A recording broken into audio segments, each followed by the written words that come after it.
आज एक और नई कहानी में आपका स्वागत है। तो शुरू करते हैं। हाय दोस्तों, मैं राहुल 27 साल का हूँ। मैं रोज़ जिम जाता हूँ तो बदन मेरा ठीक ठाक है, ऐसा लोग कहते हैं। मेरे घर में मम्मी पापा, ताऊ जी, ताई जी, मेरी बहन, मेरा छोटा भाई है जो 7वीं कक्षा में पढ़ता है। मेरी बहन प्रिया यूनिवर्सिटी जाती है और मैं घर से ऑनलाइन जॉब करता हूँ। मेरा लैपटॉप मेरा बेस्ट फ्रेंड है। मेरी एक मौसी है, राधा मौसी, जो नोएडा में रहती है। उनकी उम्र 34 साल है और वो बहुत ही हंसमुख और खूबसूरत है। उनके 2 बच्चे हैं, एक बेटा और एक बेटी। मौसी से मेरा रिश्ता बड़ा मज़ेदार है।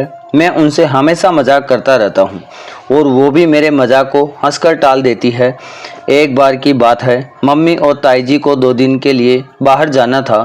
पापा और ताऊ जी अपने बिजनेस के काम से रोज़ ऑफिस जाते थे, प्रिया यूनिवर्सिटी और छोटा भाई स्कूल। मम्मी को चिंता हुई, घर और बच्चों का ख्याल कौन रखेगा। तो उन्होंने मौसी को फ़ोन किया और पूछा, राधा, तुम 2 दिन के लिए हमारे घर आ सकती हो? मौसी ने मौसा जी से पूछा और मौसा जी ने हामी भर दी। अगले दिन मौसा जी और मौसी जी, आप जी और उनके दोनों बच्चे हमारे घर आ गए। मम्मी ने मौसी के साथ दोनों बच्चों को भी अपने साथ घुमाने ले लिया और मौसा जी अपनी प्राइवेट जॉब के लिए निकल गए। पापा, ताऊ जी, प्रिया और भाई भी अपने अपने काम में चले गए। अब घर में सिर्फ मैं और मौसी रह गए थे। मौसी घर संभालने में जुट गई। मैं नहाकर बाहर आया और बॉडी लोशन लगाने लगा। मौसी उस वक्त फर्श पर पोछा लगा रही थी। उन्होंने मजाक में पूछा, अरे राहुल, तू तो जिम जाता है, लोशन मैं लगा दूं क्या? मैंने भी हंसते हुए कह दिया। मौसी ने सोफे पर मुझे बिठाया और मेरे कंधों पर लोशन लगाने लगी। फिर बोली, तू तो जिम में खूब मेहनत करता है, पर खाना तो अभी भी मम्मी के हाथ का ही खाता है।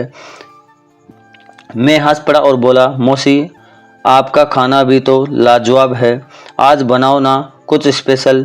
मौसी के साथ उस दिन का मज़ा तो बस शुरुआत था। गोभी के परांठे और कड़ी का स्वाद मेरे मुंह में अभी भी था और मौसी की हंसी मेरे कानों में गूंज रही थी। मौसी ने कहा, राहुल, तू तो बड़ा हो गया है, पर मजाक अभी भी बच्चों जैसा करता है।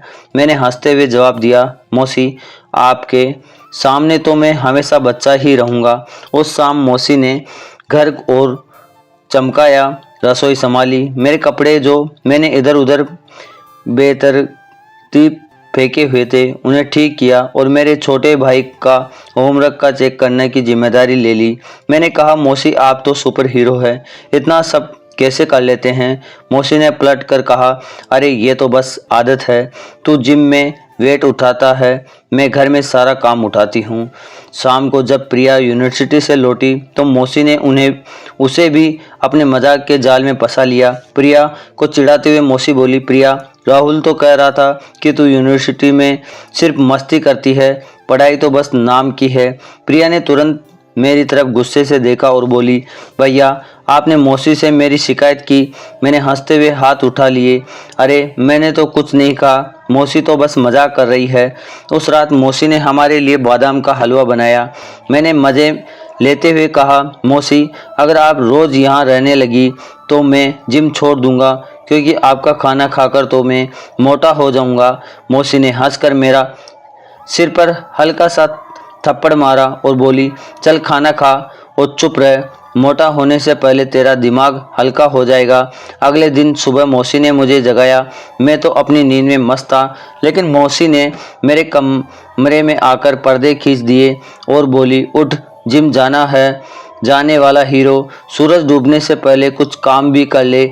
मैं बड़बड़ाते हुए उठा और नहाने चला गया। जब बाहर आया तो देखा मौसी ने मेरे लिए नाश्ता में आलू के परांठे और दही तैयार कर रखा था। मैंने कहा, मौसी, आप तो मेरी मम्मी को भी पीछे छोड़ रही हैं। मौसी ने हंसकर जवाब दिया, अरे तेरी मम्मी को मत बता देना, वरना मुझे डांट पड़ेगी। दोपहर में मौसी और मैंने मिलकर घर की सफाई की। मैंने मजाक में कहा, मौसी, अगर मैं आपकी तरह मल्टीटास्किंग कर लूँ तो मेरी जॉब में प्रमोशन पक्का। मौसी ने हंसते हुए कहा, तो मुझसे सीख ले, मैं तुझे 2 दिन में सिखा दूंगी। कि घर कैसे चलाया जाता है। शाम को मम्मी, ताई जी और मौसी के बच्चे वापस आ गए। मम्मी ने घर की हालत देखकर मौसी की तारीफों के पुल बांध दिए। मौसी ने शर्माते हुए कहा, अरे ये बस थोड़ा सा काम किया, राहुल ने भी तो मदद की। मैंने तुरंत कहा, हाँ मम्मी, मैंने तो पूरा मैनेजर बनकर मौसी की हेल्प की। सब हंस पड़े और उन 2 दिनों में मौसी ने सिर्फ घर संभाला बल्कि मेरे और प्रिया के साथ इतने मज़ेदार पल बिताए कि हम दोनों को लगा जैसे मौसी हमारे साथ हमेशा रहे। मौसी के जाने के बाद मैंने सोचा अगली बार मम्मी कहीं जाएगी तो मौसी को फिर बुलाना पड़ेगा। आपको ये कहानी कैसी लगी कमेंट में ज़रूर बताएं और लाइक एंड सब्सक्राइब करना ना भूलें। धन्यवाद। तो ऐसी रोचक कहानियाँ मैं आपके लिए लाता रहूँगा और